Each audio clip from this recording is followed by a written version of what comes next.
Hello and happy Valentine's Day. Just over 50 years ago in 1970, a movie premiered that was all the rage. It was called Love Story, and it was exactly that, a story of two Ivy League college students falling in love and then loving one another through the tragedy that follows. Tonight we bring you Love Stories, a collection of stories, not just of romantic love, but of all different kinds of love, gathered by people here at Christ Presbyterian Church. It's a special evening you have in store for you as some good folks share some really, really good stories about many different kinds of love. You know, love is mentioned in the Bible many, many times, of course, but the most famous mention of love is probably the love chapter. It's a chapter that we've heard dozens of times, most of us, if only because we've been to dozens of weddings, because 1 Corinthians 13 is often the scripture that's read at a Christian wedding. Love is patient, love is kind, love does not insist on its own way. Love bears all things, believes all things, hopes all things, endures all things. Love never ends. Now abide faith, hope, and love, these three, but the greatest of these is love.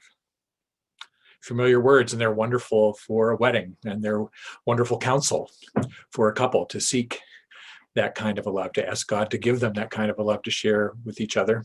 But of course, the Apostle Paul wasn't writing for a couple on their marriage when he wrote those words about love. No, love was a more excellent way, as he says. The ultimate of spiritual gifts is that kind of a love, that kind of a selfless love with which God loves us. And so these stories tonight will reflect many facets of that love, that unconditional love with which God loves us, and that we are then invited to share with one another. You know, behind me is a photograph that was taken at Christ Presbyterian Church a couple of Septembers ago. One of our very first events in our newly remodeled sanctuary, and was a dinner on the patio outdoors for Sister Faiths, when we gathered for beef barbecue with our Muslim and Jewish friends. And as we were sharing fellowship around the tables, Rabbi Gabby said, "Look in the sky, look in the sky." And there was this cloud formation.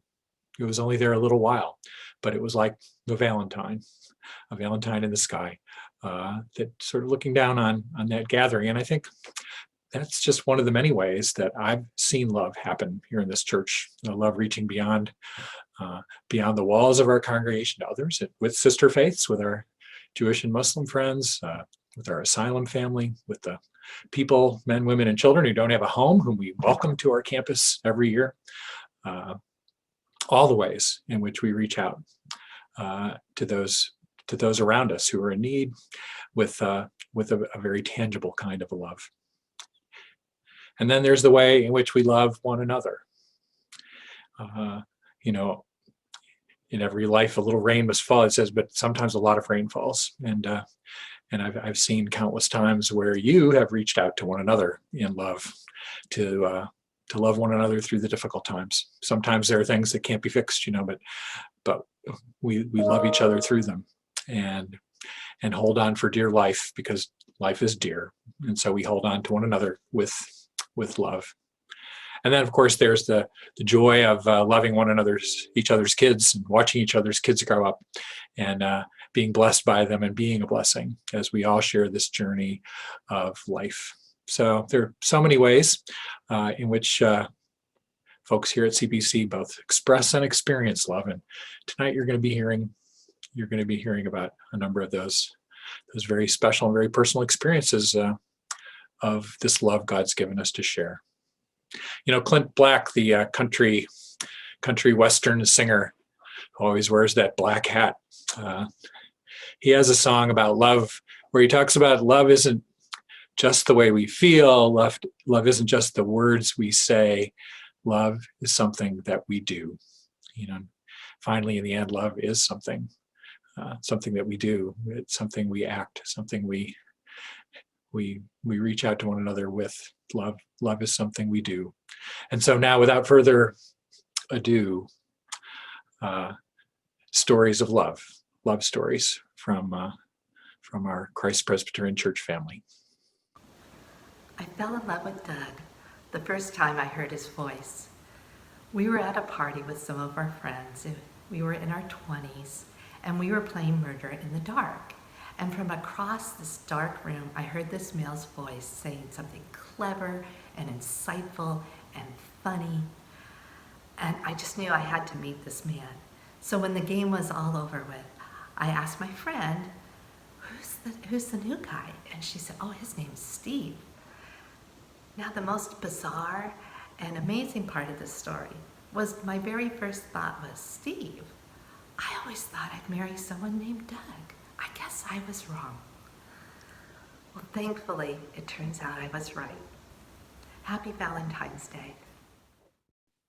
I grew up with great parents, a grandmother with whom we lived and who thought I could do no wrong, and in a neighborhood filled with playmates.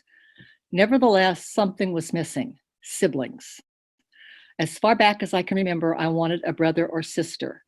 In fact, that is what I asked for every Christmas and birthday. However, by the time I was in the 6th grade, I guess I was pretty sure that wasn't going to happen. So I added a pony to my list, but I never got that either. Finally, as an adult, I decided if I wanted a sibling, I would have to make it happen. I contacted big brothers and big sisters, and after an orientation, application, and passing necessary clearances, I was matched with a darling 7-year-old. That was almost 42 years ago, and we are still family. In addition to my little sister, who now lives in Florida and is taller than I am, I also have the best niece anyone could hope for, and 2 awesome great nephews in Kentucky. Blood doesn't matter much to us, but love does, and we have lots and lots of that. Some families God gives us, and some we create for ourselves. I have been super lucky in both cases. You know, I'm thinking about teaching as an expression of love, and teachers begin the school year typically with a roster of names of the students who will be in their class, but it doesn't take long before most of us are calling these students our kids. And this happens because they get into our hearts. I've learned that before you can pour knowledge and wisdom into these developing brains, you need to tackle the happiness and the hurts. And those relationships endure over years. You know, I have a box at home, a shoebox at home, in which I've got all the cards and letters that students have written me over the years. And I'll pull them out every once in a while because they are such a source of encouragement for me. My family always laughs at me at Christmas time because in our box of ornaments, there are some very well-aged and some rickety homemade ornaments that every time I pull them out of the box to put on the tree, it gives me a smile, and it takes me back to the moments that I was working with those very students. You know, from time to time, I'll read a news story or I'll run into a student in the community, and it just fills my heart with happiness to see the kind of success that they are experiencing. From, you know, one of the first students I worked with at Casa de Amistad 20 years ago, who's a manager in a local retail shop now, to these 2 little munchkins behind me today. Teaching is truly a work of the heart. Perseda, what do you love about school? What I love about school is that we go to lunch and we play, and that we do math and reading and phonics. And we also, when we go to school, we start reading books, and that's my favorite part. What do you love the most about school? I like ponies. And what else? I like when I read at school. Yeah, you like reading at school? I love to read. You love to read? Especially Dolphin. Okay. And oops, take your mask off. And what else do you love? What do you love about your friends at school?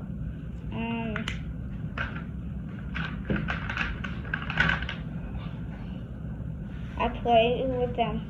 Do you love playing with your friends at school? Mm-hmm. Why don't you say that? Okay. Put your mask down. And what do you love about school? I love to play with my friends at school. 1, 2, 3. Vonnie and I met when we were about 60. Both were new members of a ski club. We individually signed up for a summertime social event at the racetrack at Del Mar. The club met at the entrance and somebody took a picture of the group. Vonnie was on the left side and I was on the right side. We had not yet met. After a few races, I was winning, but I was up almost $2. I decided I wanted to go under the racetrack and see a race from the center. Vonnie said she would go with me, but only after the race was scheduled to run on the inside rail on the grass. Vonnie and I walked together through the tunnel. And while we were in the center, we talked and had a soda. The race was impossible to see except for the 2-3 seconds as the horses zoomed by. We headed back to the main pavilion. When in the tunnel, we talked some more. By the time we were coming out of the tunnel, on the other side of the tunnel, I knew she was the one for me. I cannot explain how I knew, I just knew. It took Vonnie quite a bit longer. We try to visit the track and the tunnel every year. We now call it the Tunnel of Love.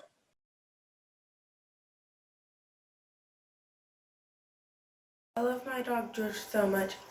He helps me feel better when I'm sad, and he always puts his paw on you, which leads to like really funny moments.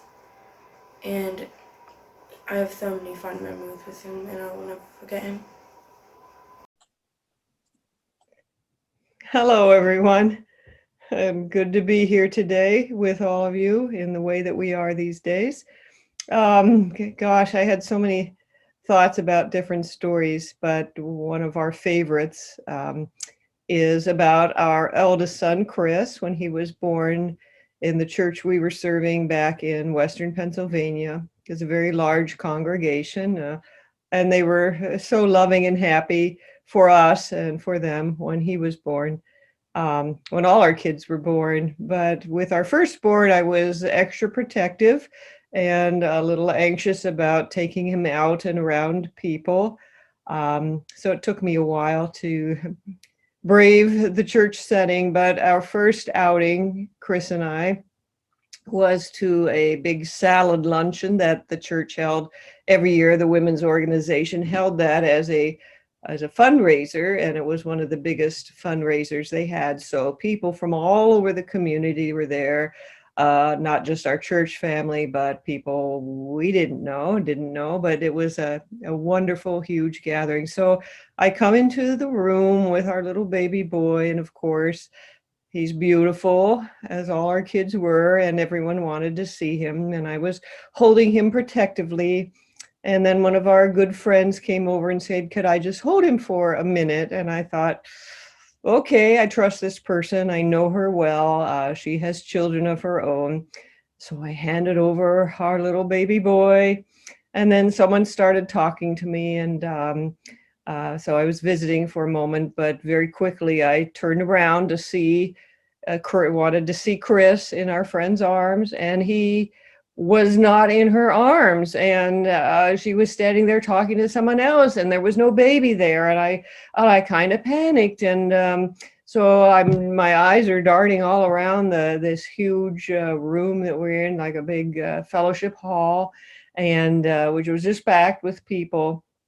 And I started noticing some movement. There were people like gathered around the edge of the room, and I started noticing some movement. And I quickly, my eyes scanned over there, and I saw someone holding Chris and just gazing down at him with such love, and then handing him to the next person in the circle, who held him for a moment and looked at him with loving eyes. Some of them were people I didn't even know, and one by one, I watched people passing our precious little son around the room, and I thought, Kathy, this is going to be part of his life. He's going to be loved by so many people, and it starts now, his entry into the world of others, and yet how wonderful that is, that all these people loved, just exuded such love for this child. It's how we feel seeing other people's babies and holding other people's babies. And I thought there was a whole world of love beyond our little family unit, which was filled with love. But there he was, being loved by so many people. And it was a wonderful moment. I'll never forget how that felt and how I let it happen once it was happening. And yet then how happy I was to get him back in my own arms. But that's my love story. Thanks for listening. I love the story I'm about to tell because it says so much about our church and its ability to love, especially those who find themselves living in the margins of life. It's a story about Johnny Barron, who started attending our church in the late 1980s. Johnny was probably in first or second grade, the same age as my daughter Kate and a large group of kids in our congregation. Johnny's parents had been HIV-positive drug users and eventually died of AIDS. Johnny, too, was HIV positive and was being raised by his grandparents. Unfortunately, Johnny had been way too often shunned and was not welcomed in most places. But when his grandmother Martha brought him here to CPC, he was welcomed with open arms, and the kids of our congregation considered him a true friend. I particularly remember him sitting proudly as one of the gang on the front steps during children's sermons, and seeing him play with the other kids on the church grounds after Sunday services. Sadly, not too long after this, Johnny disappeared from weekly services and eventually lost his life to AIDS at Christmas time. But the story illustrates one of the many reasons I'm proud to be a member of cpc. It's a church that knows how to love fiercely and joyfully welcomes those unlike ourselves. Hi, I'm Caitlin, I'm 15. I'm Connor, and I'm 14, and we're brother and sister. We've always been pretty close. It's funny because we have very different personalities. Like, I'm not organized at all. He's very kind of like meticulous and organized and stuff, but I think they kind of say like opposites attract. That kind of balances each other out.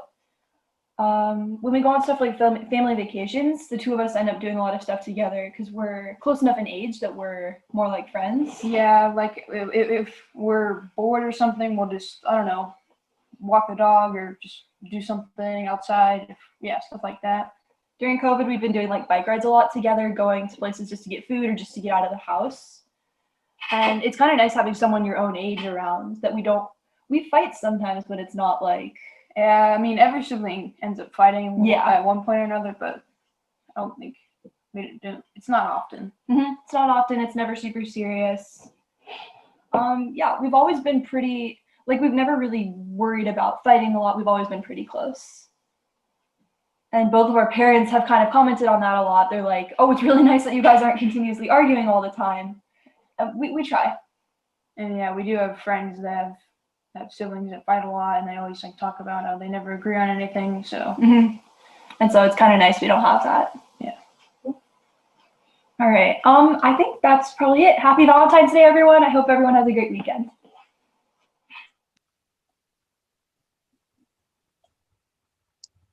Well, I grew up on a horse farm. I lived in a small farming town with less than 1,000 people, and we had a beautiful farm, and we raised thoroughbred racehorses. And I have these amazing memories of being a young child and being awakened in the middle of the night to go out to the barn because a foal was being born. It was the best thing in the world. And I also remember traveling to Northern California to watch our horses run in the California Fair Circuit. And when I was 11, though, we moved from the farm to a suburb of Portland, Oregon. And we still had some property. It wasn't a farm, even though my friends thought so. But we continued to raise thoroughbred racehorses, just not on the scale from before. And I have these wonderful memories of going to the Portland racetrack with my dad.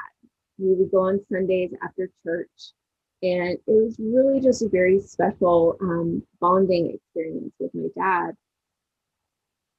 And there's nothing like the sound of thundering hooves as they go by at the racetrack. It was in my blood. Thoroughbred horse racing was in my blood. Now we fast forward to college, where Jared and I met and started dating. And after college, Jared and I had been dating for about a year. And at that point, early in our relationship, I had fully embraced his passions and his interests. And, I felt like he didn't really understand mine or just wasn't interested. But we would go see jazz musicians and do all of these things that he wanted. And he didn't like dancing, which I loved to do. So he wasn't really interested in that. And so let me preface this story with the fact that I love surprises. I love surprises. And Jared loved to surprise me any way that he could because I would get so excited. Now, this I could have never seen coming.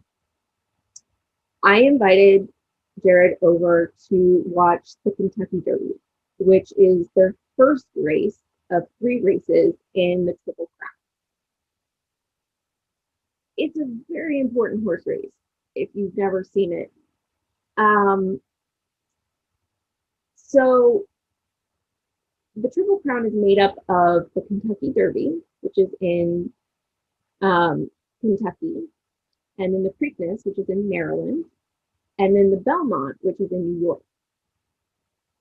And so Jared said yes, that he would come over, and he showed up on my doorstep with a bouquet of red roses, which is what makes up the blanket of flowers that they put over the winning horse at the end of the Kentucky Derby.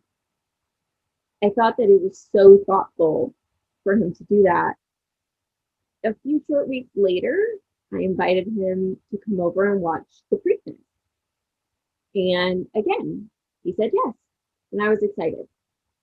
He showed up on my doorstep with Daisy, which is the closest thing that he could find to Black-Eyed Susan, which, as you might have guessed, is what makes up the blanket of flowers that they put over the winning horse of the Preakness.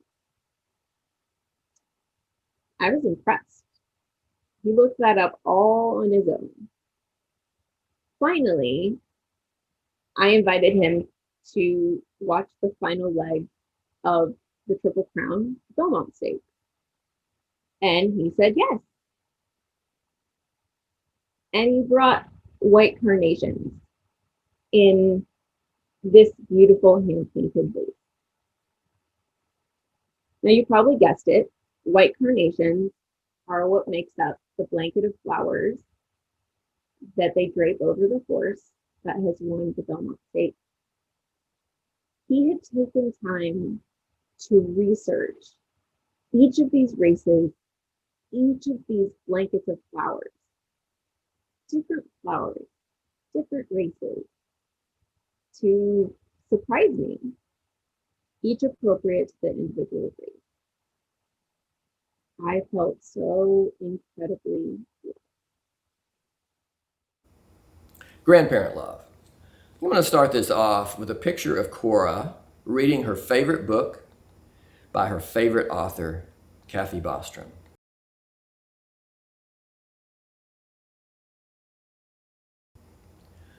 To me, grandparent love is pretty much the same as the love of your child, except you're certainly older, you're hopefully a little wiser, at least in a few things, and you probably have more time to spend with your grandchildren than you had earlier in your career when you were working 80 hours a week. And you probably have more time than their pandemic-stressed parents have right now. The singer Brandi Carlile has a song titled Mother, in which she sings about her love for her daughter Evangeline. If you haven't heard it, it's certainly worth a listen on YouTube. There's an especially poignant version set in a women's prison. But a couple of my favorite lines from the song are these. Oh, but all the wonders I have seen, I will see a second time, from inside of the ages through your eyes. We got to see the wonders a second time through our daughter's eyes. And now, luckily, we get to see them a third time through Cora's eyes. But the important thing is that your grandchild know that they are truly loved.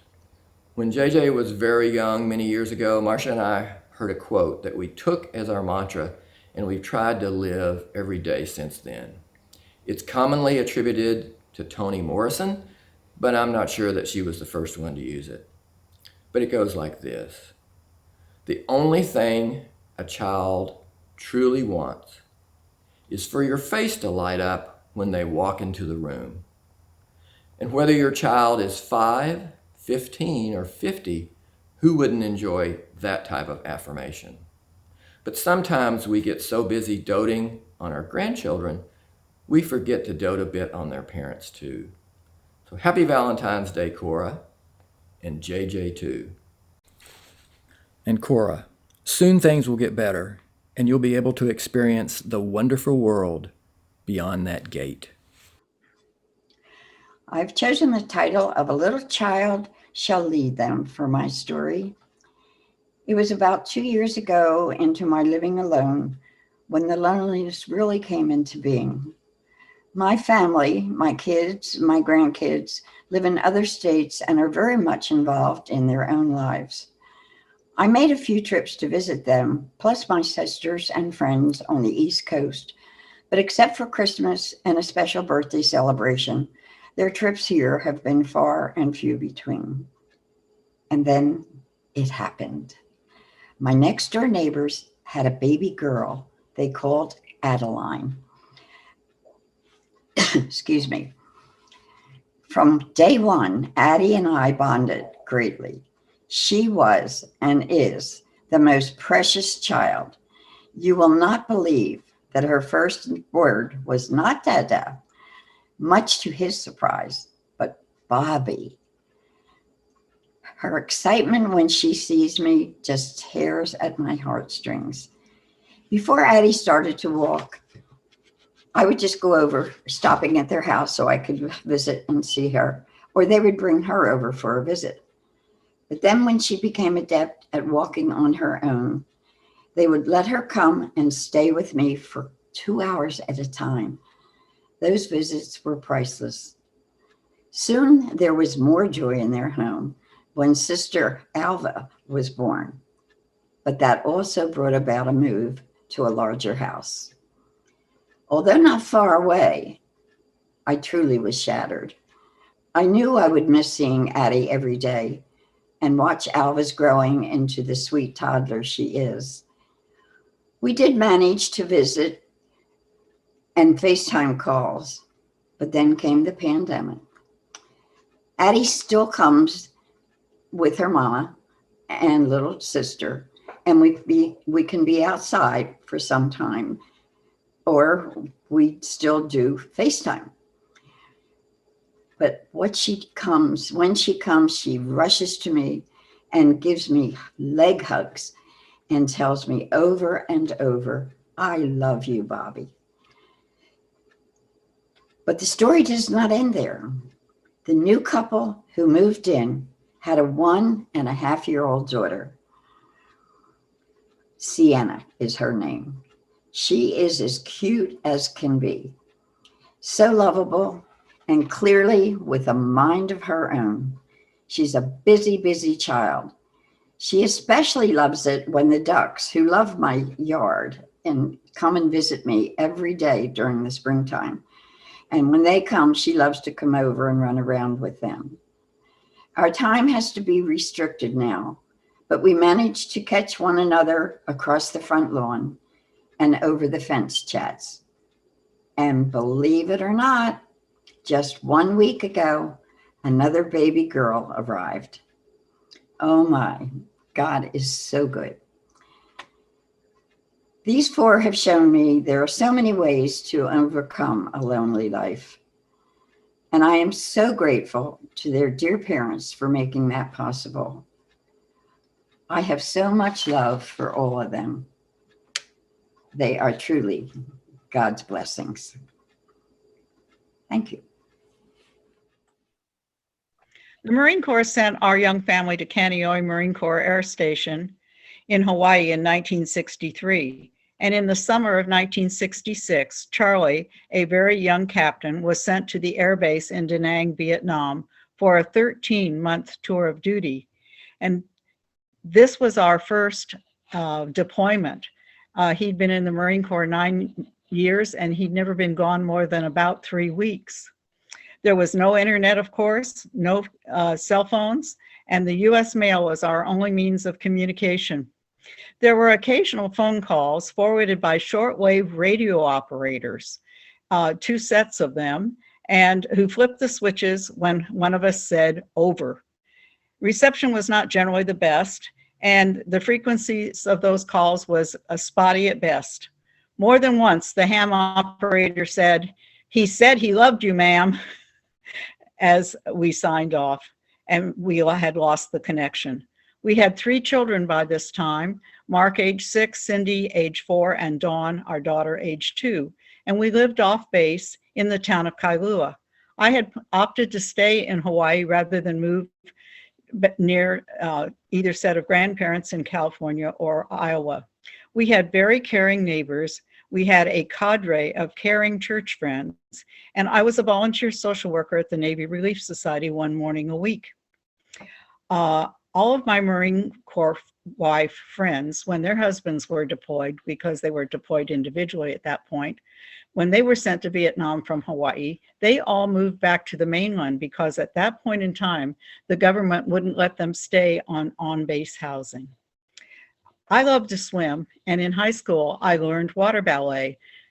Many of you will remember the Esther Williams movies, and I thought I was going to become a junior Esther Williams. I learned this in my California high school. And while Charlie was gone in Vietnam, I learned about a group of military wives who were called the Aquamarines, and they performed water ballet for all sorts of occasions and various audiences. And so I joined the Aquamarines. Most of the Aquamarines were wives of Navy submarine officers, and they really helped me. This was my first long-time deployment. I really didn't know how to deal with being by myself for such a long period of time, and they were experts at this. These ladies became my special friends. They took me under their wings. They made sure that I was doing well. They helped me realize that I was more fortunate than many of them they were, because they didn't get phone calls. They didn't get letters. And they really, really, really loved me and helped me down some very difficult paths. One of the paths I was negotiating was a sexual predator that neither the Honolulu police nor the phone wiretap on my phone ever resolved. These friends really helped me in this path down this 13-month tour. One morning I had gotten a phone call, and I said, it was Charlie. And I said, we have a wonderful, wonderful connection. And he said, well, the reason is I'm in Honolulu. I just got off an airplane from Vietnam. He had been in Da Nang, and they had an empty seat on an airplane, and they knew that his wife and family were in Hawaii, and they called him up and said, Captain, we've got a seat on the plane. Just come right over here. Don't bother to pack anything, just get on the plane. So he did. He didn't have any time to let me know he was coming. I just about dropped onto the floor. I was so happy and so excited that he was home for an unexpected visit. He had been gone about 6 months at this point in time. Well, there was a slight complication. My family has lots of missionaries in it, and one of my missionary family friends had let me know that 2 retiring missionary ladies were on their way home to retire from Pakistan, and that they were going to be in Hawaii for a few days. And my dad told me about this, so I invited them to come and stay with me at my house. And these 2 elderly unmarried ladies had been staying with me and my family for about 2 days when I got this phone call. Well, I hurried up, finished breakfast, got the kids to nursery school, and said to the 2 missionary guests, I said, I'll see you after a while. I'm going to go get Charlie. So I drove over the mountain to Honolulu and picked up Charlie.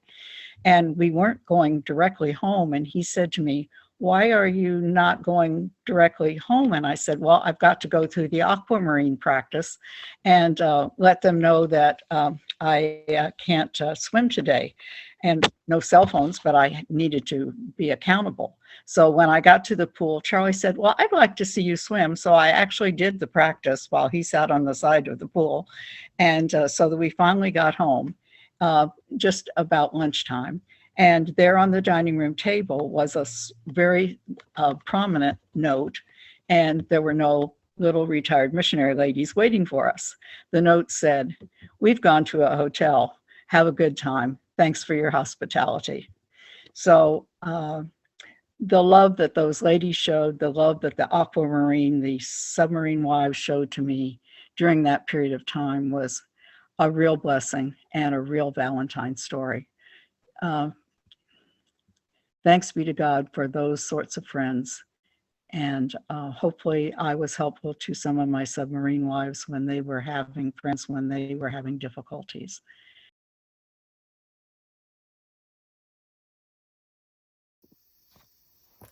One time that I felt loved by a friend was when I first met one of my current close friends. It was about 4 or 5 years ago, and we were on a school field trip, and everyone was taking pictures and like hanging out with their groups. And me and Emma, that's her name, weren't very close yet, but she like pulled me in for one of the pictures, and I just felt really welcomed. And obviously we became really close after that. And now I'm in a really nice group of people, Emma included, and I just always feel loved by them, and I feel like we're really close, and we're always making an effort to keep in touch with each other. We do these Zoom things every Friday since we can't meet in person because of the pandemic, but it's just a really nice feeling to have someone that you can rely on, have a group of people that you can feel like another family. And I always think back to that one experience really long time ago because that was kind of the start of everything, and she really brought me in with her group, and that was really nice. On this Valentine's Day, considering people that have created great love stories in our worlds, I thought of my very first Valentine.